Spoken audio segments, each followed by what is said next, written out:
Ina, when you speak English, do you ever feel like the words come out right, but they don't feel right? Yeah, all the time. I say things correctly, but somehow they sound empty, like I'm missing something inside the words. Exactly. That's the invisible line between speaking with your mouth and speaking with your soul.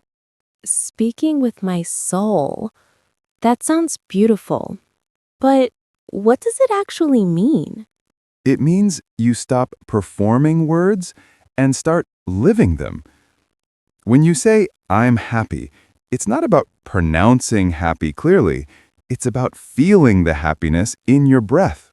Feeling the word itself. Yes, every word carries a story. And your job, as a speaker, as a human, is to bring that story to life. So, how do I do that? First, you must slow down, because the soul doesn't rush. The soul listens, it breathes, it feels. When you speak too fast, you outrun your feelings. That's so true. Sometimes I talk like I'm afraid of silence. Most people are. But silence? Silence is where feelings grow. When you leave a pause, you give your emotion room to breathe. So, the pause isn't empty, it's alive. Exactly. Think of a song. What makes it powerful isn't just the notes, it's the spaces between them. The rhythm.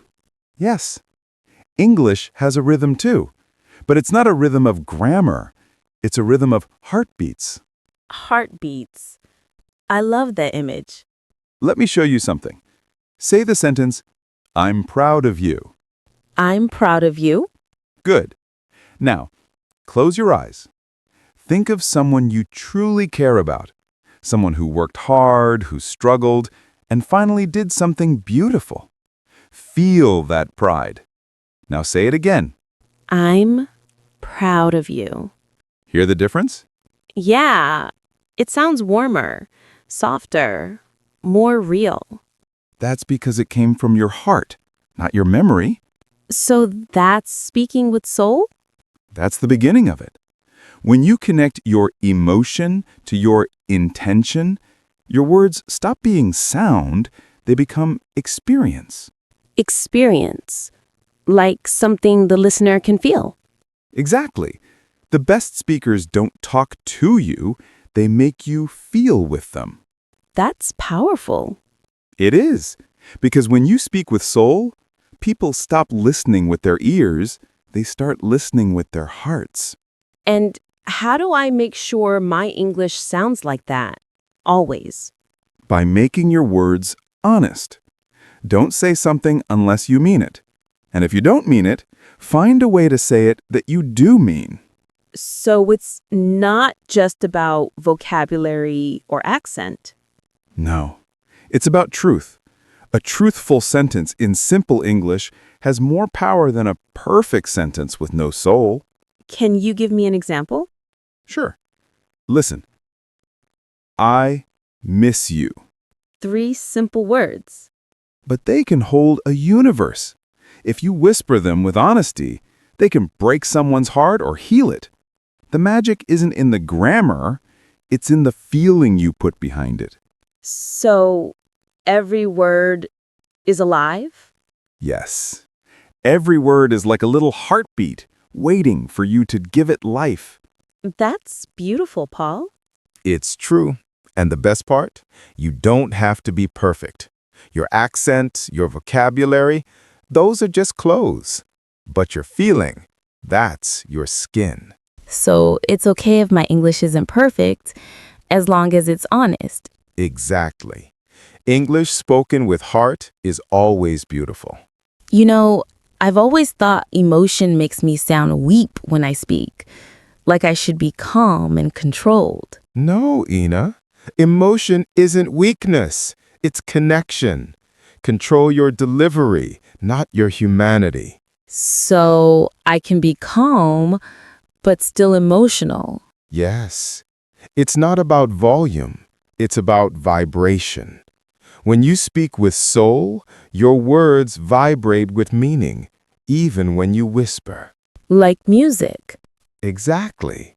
Speaking English should feel like composing music. Every pause, every tone, every breath is part of your song. I like that. I want to learn to make my English sing. Then listen first. Not just to others, to yourself. Notice how your words feel as they leave your mouth. Do they sound flat, sharp, warm, cold? I never thought about that. That's because most people think of language as a tool, but it's not. It's an emotion delivery system. Emotion delivery system. I love that phrase. When you speak English, you're not delivering information. You're delivering feeling. So, what if I'm nervous? When I'm nervous, my voice shakes. That's okay. A shaking voice is still a truthful voice. People feel the courage behind it. Remember, vulnerability is part of the soul. So, even fear can have a beautiful sound? Absolutely. Because fear means you care, and care is the foundation of soul. I think I understand now. Speaking with soul isn't about sounding perfect. It's about being real. Exactly. Be real, be present, be honest. The rest will follow. That feels freeing. It should. Because when you speak from your soul, you're not performing, you're sharing. Sharing what exactly? Your humanity, your truth, your story. Every time you speak, you're giving a piece of your inner world to someone else. That's a beautiful thought. And the most powerful part? You don't even need fancy words to do it. Just awareness. Awareness of what I feel before I speak. Yes. The moment before you speak is sacred. It's the space where emotion becomes language. So it's like translation from heart to words. Exactly. You're translating your soul into sound.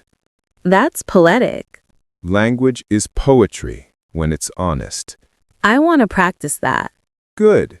Start with something simple. Say, I'm grateful. I'm grateful. Now pause. Feel what you're grateful for. Picture it clearly. Now say it again. I'm grateful. Hear the warmth? Yeah, it feels softer, fuller. That's your soul speaking. So every time I speak, I should connect first with the emotion behind it. Exactly. Don't rush to speak. Breathe first. Let your breath carry your intention. Then let the words follow naturally. Like waves following the tide. Beautifully said. That's it. You know, Paul, this makes me think differently about English. It's not just the language anymore. It's a feeling. And that's how it should be. Because English, any language, is just a mirror of your inner world. Then maybe if I speak with love, people will feel loved. Exactly. Speak with love, and your words become healing. Speak with kindness, and your words become light. Speak with truth, and your words become timeless. Wow. Ina, the world doesn't need more perfect English speakers. It needs more honest ones. Honest ones. I like that. Because honesty has a sound. And once you learn to speak from that place, your English will never sound mechanical again. Can people really feel that difference? Always. Humans are emotional creatures. Even if they don't understand your words, they'll feel your energy. So, emotion is the universal language. Exactly. The language of the soul. I wish they taught this in schools, not just grammar and tests. Maybe one day they will. Until then, people like you will remind others what real communication sounds like. Thank you, Paul, For what? for teaching me how to speak. Not just with my mouth, but with my heart. You already had it in you. I just helped you notice. Still, thank you. You're welcome, Ina. And remember, every time you speak, you're creating a bridge between your soul and someone else's. Make that bridge strong. Make it kind. Make it real. I will. Good. Now say it one last time with all the warmth in your heart. Speak with soul. Speak with soul. That's it. That's English. Alive.